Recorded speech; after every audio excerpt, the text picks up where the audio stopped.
Hi, everybody. I'm with Dr. Templeman, consultant and advisor, mangosteen expert, world-renowned in the not just the mangosteen, but the nutrient-rich portions of the fruit that have all the benefits. And we're going to hear about that today. The mangosteen, he calls it the only superfruit. Dr. Templeman, welcome to the program. Why is this the only superfruit, the mangosteen?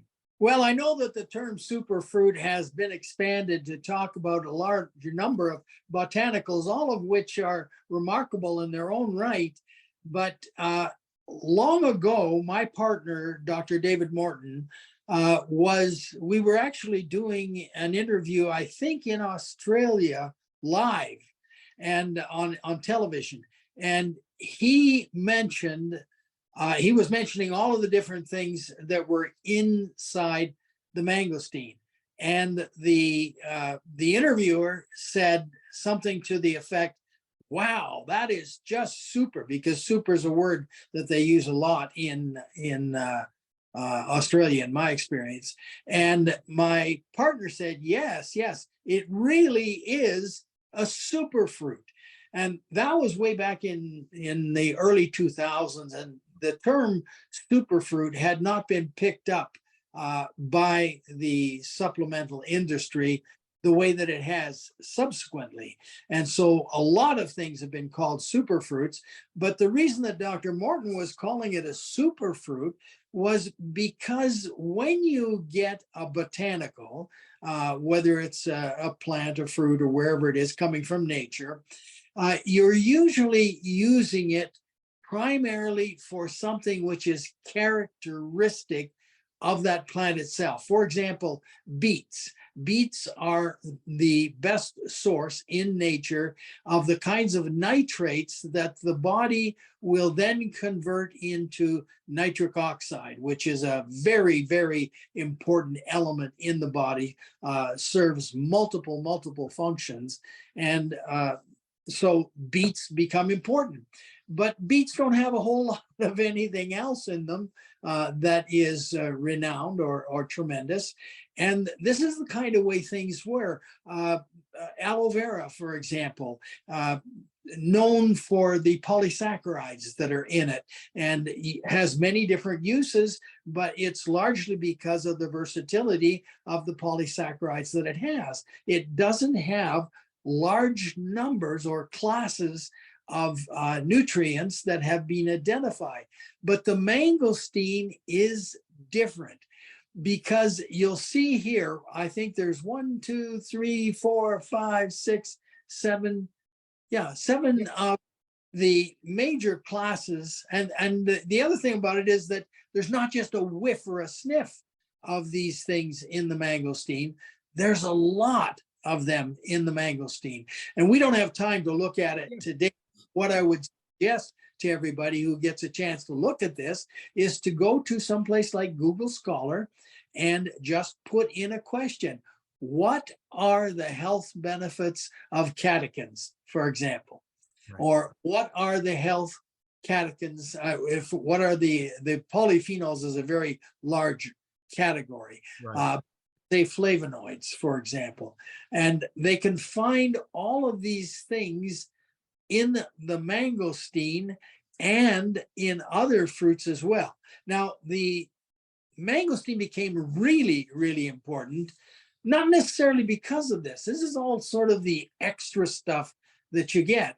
The mangosteen has within it something called xanthones. And this class of polyphenols is really the source of most of the research of these 26,000 research papers that exist, because the the xanthones do not exist in any other commercially available fruit. In other words, you wouldn't be able to go out and get xanthones to be able to use them for the benefits that are being discovered unless you went to the mangosteen. And the mangosteen, of course, is in 17 countries, most expensive fruit in every one of the markets where it is. It comes in generally, it has 2 seasons, a small season and then a larger season in the middle of the year. And it is really, really expensive. And people wait for it. And those of them who are using it as medicine are going to, a traditional medicine, are going to be interested not in the part that people eat, the beautiful sweet whiteness inside really is nutritionally sparse compared to the hard, bitter pericarp, which is on the outside. And so I had another picture I should show you another time of how I did it early on when I was messing around with this. I actually got them, dried them out, pounded them down, put them in a blender, did everything I could do in a normal house to be able to get what I could do. And that was what I used in to experiment with things like warts. Right. I didn't know, for example, that you could take mangosteen powder and mix it into a base. In the case that I had Vaseline petroleum jelly, and I was able to mix it into a base like that and put it on warts and some of the nastiest kind of warts in the world, venereal warts. And wow, the results were just absolutely incredible. So instead of burning things off and cauterizing and liquid nitrogen things, I was able to use this little paste that people would put on under a Band-Aid if the Band-Aid was able to hold on, and just leave it on at night, and a few treatments and the doggone thing fell away. So I still don't understand that. I've never seen anything written in the science about it, but I was messing around with this powder that I had made myself. And because I have a home in Thailand, and I had just dried these things out on my balcony. But that's what the people in Thailand do. They will take this and mothers will use it and fathers will use it, etc., for all of the different kinds of things that they use it for. And if they are, clients of traditional medical practitioners, then they will go to them and get things which are much more sophisticated. Now, since the mangosteen became a North American supplement, we have drawn in very sophisticated processors of the pericarp there. They dry it artificially. They dry it effectively and quickly. Sometimes it's frozen, it's freeze dried. Other times it's dried with heat. They then grind it into particles that are extremely small, and it's sold all over the world now. Last time I looked, something like 40 different preparations for mangosteen, most of them powders. And so something like that, you can't mangosteen. You cannot get rid of it. Right. And even if you do bad business and have bad things happen to you in the business world, you can't kill the mangosteen. Yeah, Dr. Templeman, the biggest thing what we found in your attraction with CTFO, and you really put us through the testing in the beginning and continue to, the xanthones, the proanthocyanidins, the anthocyanins,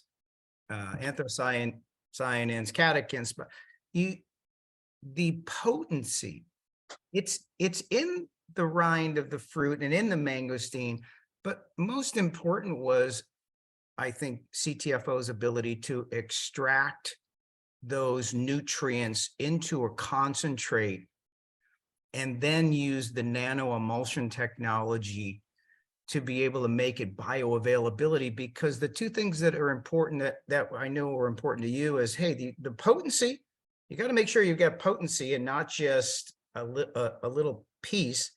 And you want to make sure it's bioavailable, because on their own, especially the xanthones, we all know that they're not very bioavailable, and it's tough to get them out of the rind of the fruit. So I think Right. in closing, I'll let you finish off and say, what was your impression of how we did that, and was it acceptable to you? Well, you knew that I was skeptical. When we initially had our first contacts, I wanted to be certain that there was no way that I was ever going to get into a situation where I would be being asked to shade the truth. Right. So therefore, you were kind enough and went through with the studies that I asked in order for me to feel comfortable in stepping in and endorsing a product which I have believed in, the fruit, for Right. years. But and I'd wanted to have a nano product. In fact, I even made a couple of nano products. But you, without a company and the knowledge and the ability to market and get it into the hands of people, it's not useful. And so when I saw that the work you had done in your preparation was such that we had in the lower portion of the nanoscale, in other words, we're talking down about the size of things that are going to be able to go into cells, because the area where the particles sit on the nanoscale is right where you'll find viruses. So if viruses, which are always by definition intracellular parasites, can get into cells, then something which is the same size is also going to be able to get into cells. And it's a real problem trying to get the body to be able to do that efficiently, because it really can't. And all you need to know is that the gastrointestinal tract's job really is to make things small and then to sort out what we need from what we don't need.